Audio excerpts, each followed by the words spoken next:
কেন্দ্রে কেন্দ্রে পৌঁছে যাচ্ছে নির্বাচনী সরঞ্জামাদি। রাজশাহীর মাদ্রাসা মাঠ থেকে এ বিষয়ে আরো জানাতে যুক্ত হচ্ছেন প্রতিনিধি বুলবুল হাবিব। বুলবুল, এখন পর্যন্ত নির্বাচনী সরঞ্জাম বিতরণের কি অবস্থা রাজশাহীতে এবং সার্বিক পরিস্থিতি নিয়ে আমাদেরকে জানাবেন।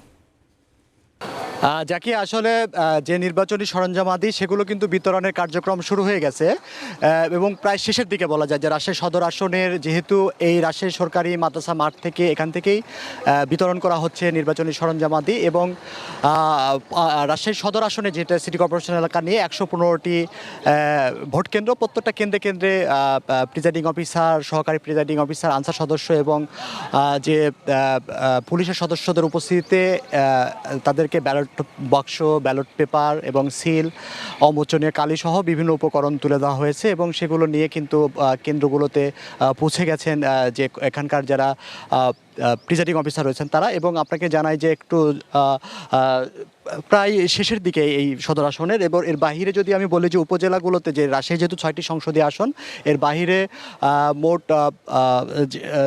যে অন্য যে সংসদীয় আসনগুলো রয়েছে সেগুলো থেকে আসলে প্রতিটা উপজেলা থেকেই কিন্তু উপজেলা থেকেই প্রত্যেকটা কেন্দ্রে কেন্দ্রে এই যে নির্বাচনী সরঞ্জামাদি সেগুলো পৌঁছে দেওয়া হয়েছে। আপনাকে জানাই যে এই রাজশাহী যেহেতু 6টি সংসদীয় আসন এবং দুপুর 12টার দিকে বিভাগীয় কমিশনার তিনি সংবাদ সম্মেলন করেছিলেন। তিনি গণমাধ্যম কর্মীদেরকে বিভাগের যে তথ্য সেগুলো কিন্তু দিয়েছেন। সেখানে তিনি বলেছেন যে রাজশাহীর যে সার্বিক পরিস্থিতি নিয়ন্ত্রণের জন্য তারা কাজ করছেন এবং যে কোনো ধরনের অপ্রীতিকর ঘটনা এড়াতে তারা সর্বোচ্চ প্রস্তুত রয়েছে। কি বুঝলেন ভাই?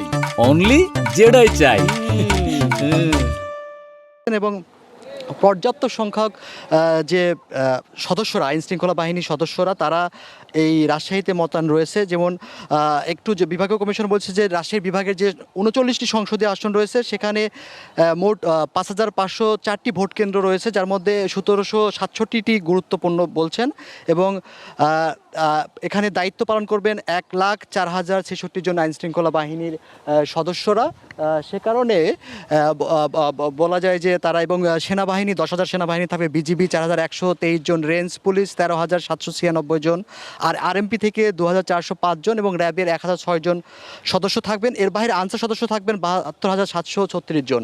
অর্থাৎ প্রতি আসনে গড়ে তাদের তথ্য মতে 2,668 জন মোতায়েন থাকবেন এবং এর বাহিরে তারা মোট 5,266টি কেন্দ্রে সিসিটিভির ক্যামেরা লাগিয়েছেন এবং বডি অন ক্যামেরা লাগিয়েছেন 2,318টি। অর্থাৎ সার্বিক প্রস্তুতি নিয়েছেন এবং তারা বলছেন যে কোনো কেন্দ্রে যদি কোনো ধরনের সমস্যা তৈরি হয় তারা 5 মিনিটের মধ্যেই তাদের যে অন্যান্য ভিজিলেন্স টিমস যারা কেন্দ্রগুলোতে দায়িত্ব পালন করবেন তাদের বাহিরে অন্যান্য ভিজিলেন্স টিমও কিন্তু সেই কেন্দ্রে দ্রুত পৌঁছাতে পারবে, সেই বিষয়টি বলেছেন। অর্থাৎ সার্বিকভাবে তারা প্রস্তুতি নিয়েছেন। এবং রাজশাহীর আমরা দেখেছি যে এখন পর্যন্ত রাজশাহী জেলার কথা যদি বলি, রাজশাহী জেলার যেহেতু 22 লাখ ভোটার তারা ভোট প্রদান করবেন এবং 778টি কেন্দ্র রয়েছেন, যার মধ্যে 439টি ঝুঁকিপূর্ণর কথা বলা হচ্ছে। তো তারা আসলে সম্পূর্ণ প্রস্তুতি সম্পন্ন করেছেন এবং এই যে আজকে পুরো চিত্র, যে পুরো কোথাও কোনো ধরনের অপ্রীতিকর ঘটনা সেটা কিন্তু আমরা ঘটতে দেখিনি এবং শহরের পরিবেশও বলা যায় যে শান্তিপূর্ণ অবস্থায় রয়েছে। এবং আজকে যেহেতু মোটরসাইকেল চলাচল করছেন এবং গাড়ি ঘোড়াও সংখ্যা খুবই কম এবং দোকানপাট সেগুলো সবই বন্ধ রয়েছে। তো সার্বিক পরিস্থিতি বলা যায় যে এখন পর্যন্ত রাজশাহীর শান্তিপূর্ণ।